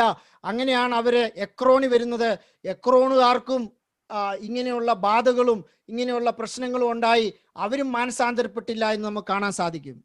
अब गात में भी वो संभाल नहीं पाए तो अब अक्रोन में ले आए, लेकिन अक्रोन में भी वो संभाल नहीं पाए, वहां पर भी इस तरह से बीमारी फूटने लगा। ഇതോടെ അവർ തോൽവി സമ്മതിച്ചു. അവർ പറഞ്ഞു, വി കനോട്ട് ഹാൻഡിൽ ഇറ്റ്, ഞങ്ങൾക്ക് ഇത് ഹാൻഡിൽ ചെയ്യാൻ പറ്റത്തില്ല, ഞങ്ങൾ എങ്ങനെയും ഈ ആർക്ക് ഓഫ് ഗോഡ് ഇസ്രായേലിലേക്ക് തിരിച്ചു കൊണ്ടുപോകാം. अब उन लोगों ने अपनी हार को मान ली। उन लोगों ने कहा नहीं, हम इसको संभाल नहीं सकते, किसी तरह से इसे इस्राएल को वापस लौटा दिया जाए। ഞാൻ ഇവിടെ നിന്നുകൊണ്ട് ഒരു കാര്യം പറയാനായിട്ട് ആഗ്രഹിക്കുന്നു. നമ്മുടെ ബ്ലെസ്സിങ്സ്, നമ്മുടെ പലതും പിശാച് ചിലപ്പം തട്ടിയെടുത്തിട്ടുണ്ട്, പിശാചിന്റെ കയ്യിൽ ഇരിക്കുന്നുണ്ട്. അതിനെ ഓർത്ത് നമ്മൾ ഭാരപ്പെടേണ്ട കാര്യമില്ല. ദൈവത്തിന്റെ സമയത്ത് അത് നിങ്ങളുടെ അടുത്ത് തിരിച്ചു വരും. നിങ്ങളുടെ ഡോർ സ്റ്റെപ്പിൽ കൊണ്ടുവരുവാൻ നമ്മുടെ ദൈവം ശക്തനാണ്. मैं आज आप लोगों को पवित्र आत्मा में बताना चाहूंगा, हो सकता है आपकी कुछ बातों को शत्रु ने छीन लिया है, आपके कुछ बातों पर शैतान ने कब्जा कर लिया है, आपको कुछ करने की जरूरत नहीं है। परमेश्वर के समय पर ये सब आपको लौट दिया जाएगा, यहाँ तक आपके दरवाजे पर लाकर आपको दिया जाएगा। അവരെങ്ങനെ ഹാൻഡിൽ ചെയ്യണമെന്ന് അറിയാൻ മേല. അതുകൊണ്ട് they consulted with their own priest. അവർ പറഞ്ഞു കൗ കാർട്ടിന്റെ അകത്ത് ഒരു പുതിയ കാർട്ട് ഉണ്ടാക്കി അതിനകത്ത് ഇത് വെച്ചിട്ട് അതിനെ അങ്ങ് വിടുക, അത് പോകുന്നിടത്ത് അത് പൊക്കോളും. അത് ആർക്ക് ഓഫ് ഗോഡിന്റെ അതിനറിയാം അതിന്റെ direction. That will take you to the Israel. अब उन लोगों ने क्या तय किया? उन लोगों ने अपने सरदारों को और अपने जो पंडितों को बुलाया और उन लोगों ने कहा कि एक नया बैलगाड़ी को बनाया जाए, उस बैलगाड़ी के ऊपर संदूक को रखे। संदूक जानता है उससे कहाँ और किस दिशा में जाना है। അത് മാത്രമല്ല, അവര് പറഞ്ഞു നിങ്ങൾ തന്നെ ഈ ആർക്ക് മാത്രം കൊടുത്താൽ പോരാ, അതിന്റെ കൂടെ കുറച്ച് ഗിഫ്റ്റും കൂടെ കൊടുത്തു വിടണം. ഗോൾഡ് കൊണ്ടുണ്ടാക്കിയ ഗിഫ്റ്റും കൂടെ കൊടുത്തു വിടണം. इतना ही नहीं, उन लोगों ने कहा आप इस संदूक को केवल यूं ही नहीं लौटाना, उसके साथ कुछ उपहार को देना और सोने से बनाया हुआ तोहफों को उसके साथ भेज देना। ഞാൻ ഈ വചനം നിങ്ങളോട് ഷെയർ ചെയ്യുന്ന പരിശുദ്ധാത്മാവ് പറഞ്ഞ സമയത്ത് ദൈവം റിമൈൻഡ് ചെയ്തൊരു കാര്യമുണ്ട്. ചില കാര്യങ്ങൾക്ക് വേണ്ടി നിങ്ങൾ മുട്ടിപ്പായിട്ട് പ്രാർത്ഥിച്ചുകൊണ്ടിരിക്കുകയായിരിക്കും, പക്ഷെ പരിശുദ്ധാത്മാവ് ഇന്ന് നിങ്ങളെ റിമൈൻഡ് ചെയ്യുന്നു, നിങ്ങൾ ഭാരപ്പെടേണ്ട കാര്യമില്ല. ആ കാര്യങ്ങൾ എഴുതി വെച്ച് പ്രാർത്ഥിക്കുന്ന വിഷയങ്ങൾ നിങ്ങളുടെ ഡോർ സ്റ്റെപ്പില് പ്രാർത്ഥിക്കുന്നത് മാത്രമല്ല, അതിൻ്റെ കൂടെ another additional thing, another gift, another blessings, another additional things is going to come. It will come to your doorstep. आज पवित्र आत्मा में आप लोगों को एक बात बताना चाहूंगा। आप में से कुछ लोग कुछ विषयों के लिए प्रार्थना करते हैं, दीर्घ समय से लिखकर जिस विषयों के लिए प्रार्थना किया जा रहा है, पवित्र आत्मा आपको बताते हैं परमेश्वर आपको उत्तर देगा। इतना ही नहीं, जो आपने लिखा है उसके साथ और भी वरदानों को, और भी उसके साथ तोहफों को, और भी परमेश्वर की आशीषों को, परमेश्वर की बरकत को उसके साथ आपके द्वार पर, आपकी देवड़ी पर लाएगा। നമ്മുടെ ദൈവം മഹത്വം ആർക്കും വിട്ടുകൊടുക്കുകയില്ല. നമ്മുടെ ദൈവം ജീവിക്കുന്ന ദൈവമാണ്. ദൈവത്തിന് അസാധ്യമായിട്ട് ഈ ലോകത്തൊന്നുമില്ല. ഏതു കാര്യത്തെയും മാറ്റിമറിക്കുവാൻ ദൈവത്തിന്റെ ഒരു ശബ്ദത്തിന് മതി. हमारा परमेश्वर उसकी महिमा किसी को नहीं देता। हमारा परमेश्वर सर्वशक्तिमान परमेश्वर है। किसी भी परिस्थिति को बदलने के लिए हमारा परमेश्वर की एक आज्ञा, एक क्षण काफी है। ഇസ്രായേൽ മക്കള് ബേത്ത്ഷെമാശ് എന്ന് പറഞ്ഞ സ്ഥലത്ത് അവര് ഹാർവസ്റ്റ് എടുത്തോണ്ടിരുന്ന സമയത്ത് അവര് നോക്കുമ്പം ഒരു ആർക്ക് ഇങ്ങനെ വരുന്നു. അതിന് ഡ്രൈവർ ഇല്ല, അതിൻ്റെ അകത്ത് ഇരിക്കുന്ന ആരാന്ന് അറിയാൻ മേല. ഒരു കൗ ഇങ്ങനെ ഓടിച്ചു വരുന്നു. ആ ആർക്ക് ഓഫ് ഗോഡ് അവർ അൺഎക്സ്പെക്റ്റഡ് ആയ ടൈമില് അവരിങ്ങനെ തലയുയർത്തി നോക്കിയപ്പോൾ their ark of God is coming. Hallelujah. Captured ആയിരിക്കുന്ന പിടിച്ചോണ്ട് പോയ അനുഗ്രഹങ്ങളെ hallelujah നിങ്ങൾ ആയിരിക്കുന്ന സ്ഥലത്ത് നിങ്ങൾ പ്രതീക്ഷിക്കാത്ത സമയത്ത് ദൈവം കൊണ്ടുവരാനായിട്ട് സാധിക്കും. അതിനൊരു ഡ്രൈവറെ ആവശ്യമില്ല, അതിനൊരു ഊബർ ആവശ്യമില്ല, അതിനൊരു ബുക്കിംഗ് ആവശ്യമില്ല. ദൈവത്തിന്റെ സമയത്ത് God will bring to your doorstep. अब वहां पर हम देखते हैं बेत शेमेश नाम की जगह में जब इस्राएल के लोग जो है कटाई कर रहे थे, उस समय में उन्होंने आवाज को सुना, हलचल को सुना, और जब उन्होंने देखा एक बैलगाड़ी, उसको बैलगाड़ी को चलाने के लिए कोई नहीं है, वो वहां पर अपने इस संदूक को लेकर आया है। आप लोगों से छीना गया हुआ चीजें, आप लोगों से जो शत्रु ने कब्जा किया है, वो आपके पास वापस लौट आने का समय है। और इसे लाने के लिए कोई ऊबर नहीं चाहिए, कोई ड्राइवर नहीं चाहिए, कोई चालक नहीं चाहिए, लेकिन परमेश्वर आपके सामने इसको लाने के लिए सामर्थ्य और सक्षम है। അവർക്ക് ഹാൻഡിൽ ചെയ്യാൻ പറ്റത്തില്ല, but we can handle it. Hallelujah. They cannot handle it, but we can handle it because we know how to handle the ark of God, because we are Israelites, we are the new generation, we are the new people, we are the generation of God. Hallelujah. वो उसको संभाल नहीं सकते, हम उसको संभाल सकते हैं। वो उसका देखभाल नहीं कर सकते, हम उसकी देखभाल कर सकते हैं, क्योंकि हम नया नियम का इस्राएल है, नया पीढ़ी है, और परमेश्वर हमारे संग है। നമ്മൾ വായിച്ചു വരുമ്പോൾ ആ ബത്ശമേൽ അവർ കൊണ്ടുവന്നു. അതിനുശേഷം ആ ബത്ശമേക്കാരും ഒരു മിസ്റ്റേക്ക് കാണിച്ചു. they also know the word of God, but they don't know completely. അവര് ഈ ആർക്ക് ഓഫ് ഗോഡ് എടുത്തിട്ട് ഒരു മൗണ്ടൻ ടോപ്പിലാണ് കൊണ്ടുവച്ചത്. അവിടെ വെച്ചിട്ട് അതിനെ വർഷിപ്പ് ചെയ്യാൻ തുടങ്ങി. നമ്മൾ വായിച്ചായിരുന്നു, ഈ ark of God always concealed, completely covered. അവർക്കത് ആ കാര്യം അവർ ഓർത്തില്ല, അതുകൊണ്ട് അവർ മൗണ്ടനിൽ വെച്ചു. അതുകൊണ്ട് അവിടെയും പലതരത്തിലുള്ള ബുദ്ധിമുട്ടുകൾ ഉണ്ടായി. അതിനുശേഷം അവരും അവിടുന്ന് മാറ്റാനായിട്ട് തുടങ്ങി. अब बदशेमेश में भी हम जानते हैं, उन लोगों ने भी गलती कर डाला, पाप कर दिया। वो लोग पवित्र वचन को जानते हैं, लेकिन वचन को पूर्ण रूप से नहीं जानते। हमने देखा परमेश्वर की संदूक को हमेशा छिपा कर रखना चाहिए, ढक कर रखना चाहिए, पर्दे के पीछे रखना चाहिए, लेकिन इन लोग वो बात को भूल गए। और जब संदूक उनके पास पहुंचा, एक पर्वत की चोटी पर उसे रख दिया और उसकी आराधना, उसके ज़बूदा करने लगे, और इस वजह से वो भी उसको संभाल नहीं पाए। Bible says around 70 people, but some of the historians says more than 50,000 people died because they didn't know how to handle the ark of God.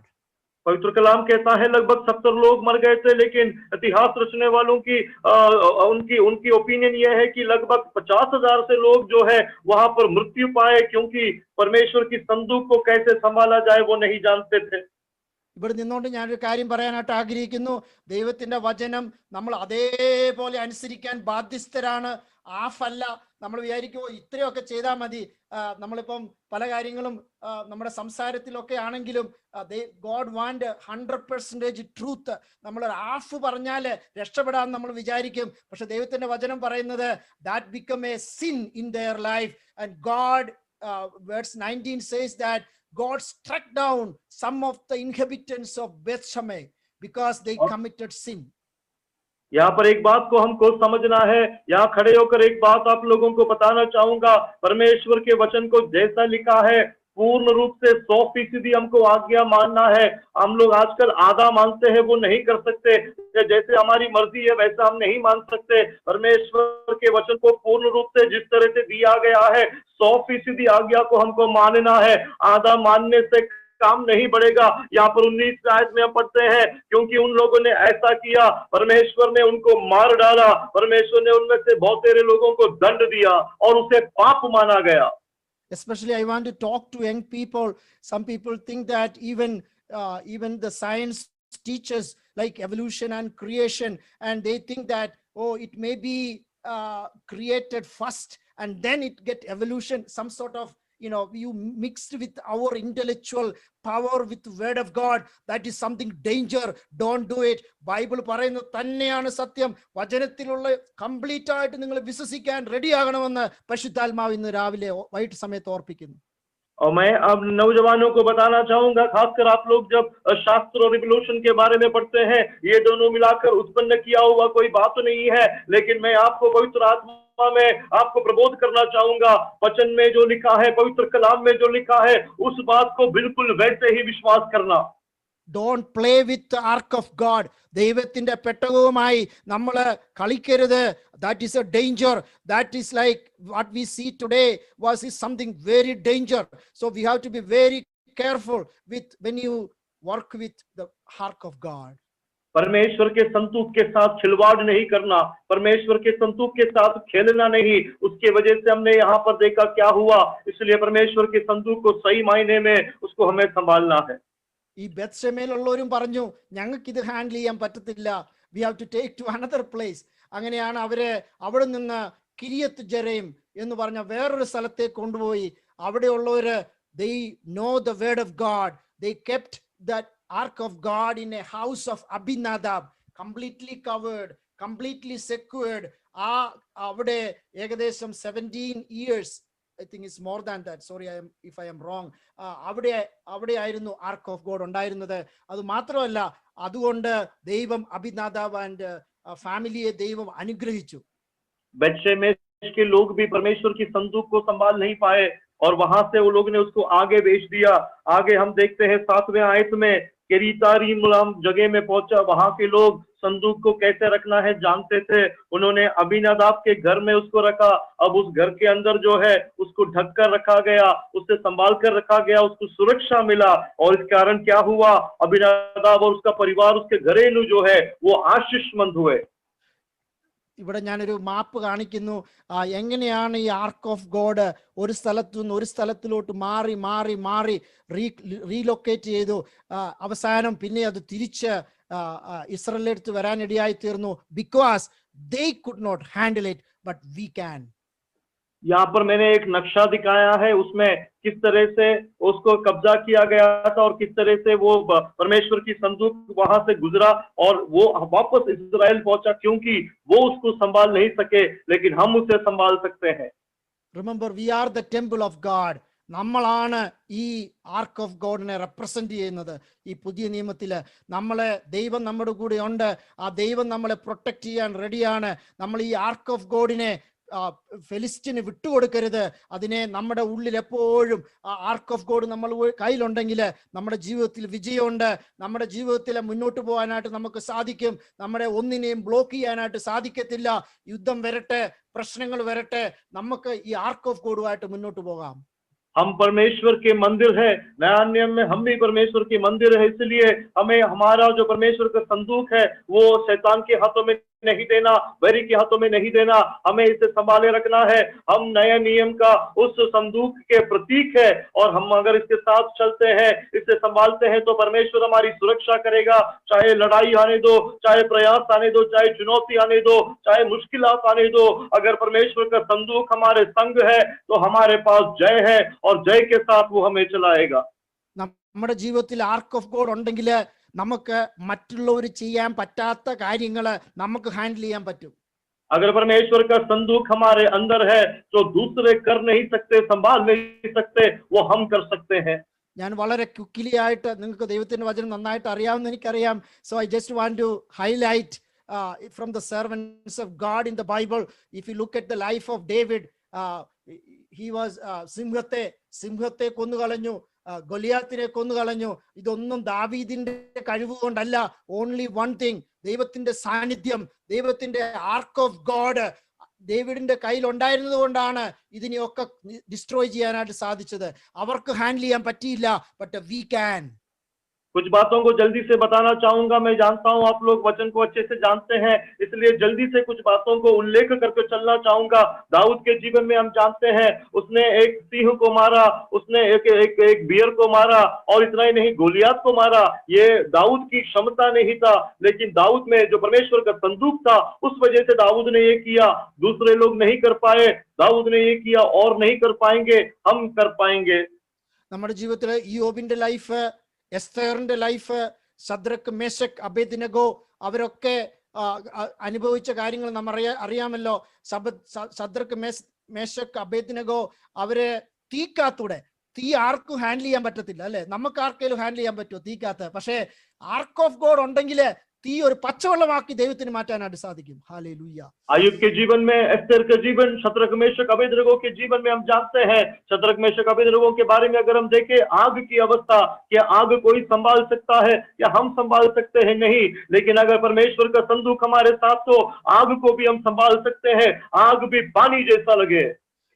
ഇന്ന് രാത്രിയില് ഒരു ഫയറിന്റെ അനുഭവത്തിലൂടെ നമ്മൾ കടന്നു പോവുകയാണെങ്കിലും ഇന്ന് ഞാൻ പരിശുദ്ധാത്മാവില് ഓർപ്പിക്കാനായിട്ട് ആഗ്രഹിക്കുന്നു, അതിന്റെ നടുക്ക് നാലാമനായി കർത്താവ് ഇറങ്ങി വന്ന് ആ തീക്കകത്തൂടെ ഒരു പാർക്കി നടക്കുന്നത് പോലെ നമുക്ക് നടക്കാൻ സാധിക്കും. Because the arc of God is with you. आज रात काल अगर कोई आग के अनुभव में आप चलते हो, तो पवित्र आत्मा में मैं आपको बताना चाहूंगा, उस आग के बीच में जिस तरह से कोई वाटिका में या पार्क में चलते हैं, वैसे हम चलेंगे, क्योंकि परमेश्वर का संदूक हमारे अंदर है। ഞാൻ എല്ലാം പറയാനായിട്ട് ആഗ്രഹിക്കുന്നില്ല. ഡാനിയേലിന്റെ ലൈഫ് നമുക്കറിയാം. I want to highlight the life of Paul. Paul ഈ ആർക്ക് ഓഫ് ഗോഡ് ഉണ്ടായിരുന്നത് കൊണ്ട് ജയിലിലായിരുന്നപ്പം ദൈവത്തെ ആരാധിച്ചു. അതുകൊണ്ട് എന്ത് പറ്റി? ആ ജയിലിനെ പോലും ഇളക്കുവാൻ, മൂവ് ചെയ്യിക്കുവാൻ പോളിന് സാധിച്ചു. Because he has the presence of God in his life. അതുപോലെ തന്നെ Paul later on a viper, ഒരു പോയിസണസ് വൈപ്പർ കടിച്ചു. പോള് ആ വൈപ്പറിനെ എടുത്ത് തീക്കകത്തോട്ടിട്ടു. ഒരു പോയിസണസ് പോലും, ഒരു ടോക്സിക് ആകാനായിട്ട് സാധിച്ചില്ല. Because he has a ark of God inside of his life. Daniel के बारे में हम जानते हैं, लेकिन पौलुस के बारे में कुछ बात बताना चाहूंगा। पौलुस के जीवन में हमने देखा, जब उसको बंदी गृह में डाला गया था, वहां पर पौलुस ने स्तुति आराधना किया, परमेश्वर को धन्यवाद दिया, और उस कारण क्या हुआ? वो पूरा जो है कारागृह हिलने लग गया। उसी तरह से पौलुस के जीवन में जानते हैं, एक जहरीले सांप ने उसे काटा, लेकिन उस सांप को उसने झिड़क कर आग में डाल दिया। जहर भी उसके जीवन में कार्य नहीं किया, क्योंकि परमेश्वर का संदूक और परमेश्वर की उपस्थिति पौलुस के जीवन में था। Let me remind you, if the ark of God is inside of you, you can handle the poisonous snake in this world. Maybe something happening in your spiritual life, maybe like in your family, maybe in your children, there is something poisonous happening, but Holy Spirit is reminding you, it's not, you don't need to do anything. Let the ark of God come into your life. You throw them in the fire because of the ark of God. मैं आप लोगों को याद दिलाना चाहूंगा, अगर आपके जीवन में इस तरह से जहर से भरा हुआ कोई अवस्था है, आपके बच्चों के जीवन में, आपके जीवन में, या किसी के भी जीवन में, तो मैं आपको आज प्रबोध करना चाहूंगा, प्रोत्साहित करना चाहूंगा, परमेश्वर की उस संदूक आपके अंदर है, तो आप इन तमाम जहर को आग में झड़क दोगे। Next few minutes, I just want to show about, you can make an impact on this world if you have the ark of God in your life, in your personal life, in your family life, in your church. The ark of God should be there, that make an impact on this world. आपकी कलीसिया में, आपकी मंडली में, आपकी निजी जीवन में, आपकी परिवार में अगर ये परमेश्वर का संदूक है, तो आप दुनिया पे प्रभाव कर सकते हैं। ഞാനൊന്ന് ഇത് നിങ്ങൾക്കെല്ലാം വളരെ സുപരിചിതമായ ഒരു വാക്യമാണ്. പക്ഷേ എഹെസ്കേൽ 37 അതിന്റെ വേർഡ്സ് 1 നോക്കുവാണെങ്കിൽ, I will read here. The hand of Lord was on me, he brought me out of by the spirit of the Lord and set me in the middle of a valley. The dry bone army ആയി തീർന്ന സ്റ്റോറിയാണ്. പക്ഷെ I want to highlight that God has told the prophet, get out of your room, get out of your house, and go to this valley and stand in the middle of that valley. Hallelujah. God is asking you, some people today, get out of your room, get out of your comfort zone, get out of your thinking and your mindset, and go to a valley and stand in the middle of it, because you are the ark of God, and God want to do some impact on the society. God want to change some people who are dead into life because of your presence. Ezekiel 33 उसका 1, यहोवा की शक्ति मुझ पर हुई और वह मुझे अपना आत्मा समवाकर बाहर ले आया और मुझे तराई के बीच में खड़ा कर दिया और उस हड्डियों में खड़ा किया। यहाँ पर वो कहानी है जहां पर सूखे हड्डियों के साथ वहां पर खड़ा किया जाता है। लेकिन मैं जो आप लोगों को कहना चाहूंगा, परमेश्वर की आत्मा कुछ लोगों को आज कहता है, हमें जहां बैठा है वहां से हमको बाहर निकलना है, हमारे आराम क्षेत्र से हमको बाहर निकलना है, क्योंकि परमेश्वर की जो संदूक हमारे अंदर है और उसके जरिए संसार के ऊपर परमेश्वर आपके द्वारा प्रभाव डालना चाहता है। Peter and John in the New Testament reminding us, we have afflictions, we have suffering, we have issues in our life, but be faithful to God. First Peter chapter 4 verse 12 and 16. Dear friends, do not be surprised by the fiery ordeal that has come on you to test you, as though something strange were happening to you, but rejoice in as much as you participate in the suffering of Christ. How can we do that? It's only because the ark of God is in us, and because of the ark of God we can rejoice in our suffering, in our problem, because the ark of God is inside of us. तो मैं प्रिय लोगों, पतरस और यूहन्ना के बारे में हम जानते हैं। पतरस ने क्या कहा? पहला पतरस उसका 4 का 12 से लेकर 16वें आयत में, हे प्रियो, जो दुख रूपी अग्नि तुम्हारे परखने के लिए तुम में भड़की है, इसे यह समझकर अचंभा ना करो कि कोई अनोखी बात तुम पर बीती है।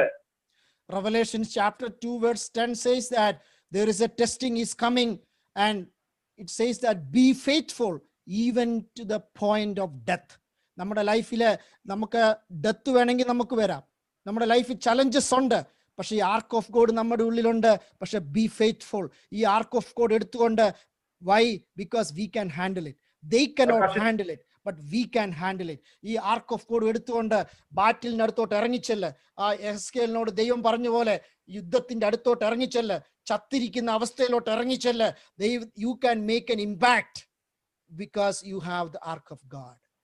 प्रकाशित वाक्य 2 का 10, जो दुख तुझको झेलने होंगे उनसे मत डर, क्योंकि देखो शैतान तुम में से कितनों को जलकाने के डालने पर है, ताकि तुम परखे जाओ, और तुम्हें 10 दिन तक क्लेश उठाना होगा, पर देने तक, प्राण देने तक विश्वासी रह तो तुझे जीवन का मुकुट देगा।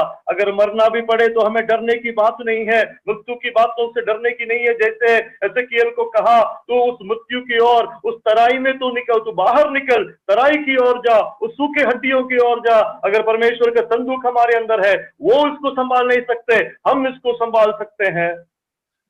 ഞാനിവിടെ എൻ്റെ മെസ്സേജ് കൺക്ലൂഡ് ചെയ്യാനായിട്ട് ആഗ്രഹിക്കുന്നു. നമ്മളിന്ന് പഠിച്ച കാര്യങ്ങൾ, remember the ark of God inside of us. നമ്മുടെ ഉള്ളില് ark of God ഉണ്ട്. Satan like to capture it, although he don't know or he doesn't know how to handle it. यहाँ पर मैं समाप्ति करना चाहूंगा। हमेशा स्मरण रखना, परमेश्वर का संदूक हमारे अंदर है। शैतान इस पर कब्जा करना चाहता है, लेकिन वो इसे संभालना नहीं जानता। Our God is greater than any other God. Every knee will bow down in the presence of God. The Dagon or Baal or the human power will be kneel down, because they cannot handle it. Hallelujah. They cannot handle it. Hallelujah. हमारा प्रभु सारे प्रभुओं से ऊपर है, वो प्रभुओं का प्रभु है। सारे घुटने हमारे परमेश्वर की उपस्थिति के सामने टिकेंगे, फिर चाहे वो ड्रैगन क्यों ना हो, फिर चाहे वो बाल क्यों ना हो, या किसी भी मनुष्य की ताकत क्यों ना हो, कोई भी ताकत उसके सामने टिक नहीं सकता। सारे घुटने उसके सामने टिकेंगे, वो प्रभुओं का प्रभु है। നമ്മുടെ ശത്രു എടുത്തുകൊണ്ട് പോയ സകലതും തിരിച്ചു കൊണ്ടുവരുവാൻ ദൈവത്തിന് സാധിക്കും. തിരിച്ചു കൊണ്ടുവരുക മാത്രമല്ല, അതിൻ്റെ കൂടെ ഗിഫ്റ്റും കൂടെ കൊണ്ടുവന്ന് നമ്മുടെ ഡോർ സ്റ്റെപ്പില് അവർ വന്നതുപോലെ ഒരു കാർട്ട് വരുന്നു. ഹല്ലേലൂയ, ഒരു കാർട്ട് വരുന്നു. ഇന്ന് വൈകിട്ട് സമയത്ത് I want to remind you, you are going to see some cart with the blessings which you thought it is lost, you thought it is something not going to happen in your life, you become hopeless, but there is a cart is going to come in your life. You will see it. Hallelujah. शैतान ने जो तुम्हारे जीवन से लूट लिया है, शैतान ने जो तुम्हारे ऊपर कब्जा कर दिया है, आज परमेश्वर उन चीजों को तुम्हें लौटाएगा। सिर्फ लौटाएगा नहीं, लेकिन उपहार के साथ, तोहफे के साथ वो लौटाएगा। आज कुछ बैलगाड़ियों को आप लोग देखोगे, इस रात के समय कुछ चिन्ह को आप देखोगे, और परमेश्वर ये आपके लिए करेगा। If you have the ark of God in your life, you can handle many other things in this world which people cannot handle it. They cannot handle the fire. They cannot handle the poisonous snake. They cannot handle the shipwreck. But if you have the ark of God, you can handle it because the ark of God is with you. परमेश्वर का संदूक अगर आपके अंदर है और जो नहीं कर सकते वो आप कर सकते हैं। बाकी लोग आग को नहीं संभाल सकते, बाकी लोग जहरीले सांप को संभाल नहीं सकते, बाकी लोग जहाज की डूबना को संभाल नहीं सकेंगे, लेकिन क्योंकि आपके अंदर परमेश्वर का संदूक है, आप इन तमाम बातों को संभाल पाएंगे। I hope I have 2-3 minutes more. I want everyone just to bow down before God. Just to close your eyes. It's not the word of what I speak, but the word of God has an impact on your life. Hallelujah. Everyone, every children, everyone, if you close your eyes, God wants to touch your heart. Hallelujah. The ark of God, the I feel in Holy Spirit that there are some people who are listening. God has a greater plan in their life. God has a greater purpose, but they are hiding. They are like inside the room, but God is asking the same thing with the prophet Ezekiel. You go out and stand in these dry bones and dry valleys, and God is going to do some miracles. God going to open the new door. God going to send a healing. God going to send something very extraordinary thing, hallelujah, which never happened in this world. Something new things, some unique things is going to happen because you go and stand in the middle of the problem. Hallelujah, hallelujah, hallelujah, hallelujah, hallelujah. Dudaraba shika dularaba kamdala. Hallelujah, hallelujah, hallelujah, hallelujah, hallelujah, hallelujah. I don't know, you don't know this song, but I'm not a good singer, but let us sing together. Let us surrender everything before God. What we think that I have money, or I have my own status, or my own thinking, but God is asking you to put down and surrender before the ark of God, because ark of God is the priority. Hallelujah. Let me ask all the young people, check yourself. Ark of God is inside of your life. Hallelujah. Hallelujah. Hallelujah. Hallelujah. I surrender. I surrender. All to thee, my blessed Savior, I surrender. All. God is asking, do you want to surrender something before God? You want to do something? Hallelujah. God wants you to surrender before God. Hallelujah. Oh, hallelujah. God wants you to carry this ark of God in this generation, in this wicked generation, in this challenging generation. Hallelujah. Oh, Rabadula, Rabba, Shakadula, Rabba, Shamdala. Hallelujah. Hallelujah. Our Heavenly Father, we thank you, Lord. Thank you for being with us, Lord Jesus. Thank you for the power of your word. Thank you for the power in the ark of God. We want to execute, we want to demonstrate that power in our life, in our every areas of our life, in our personal life, in our family life. I don't know the family struggles they are passing through. There is some issues in their family, but God wants to remind you, bring back the ark of God. Let the peace of God rule over in your life. Hallelujah. Oh, hallelujah. Hallelujah. Hallelujah. We thank you, Jesus. We surrender our life before you, Lord.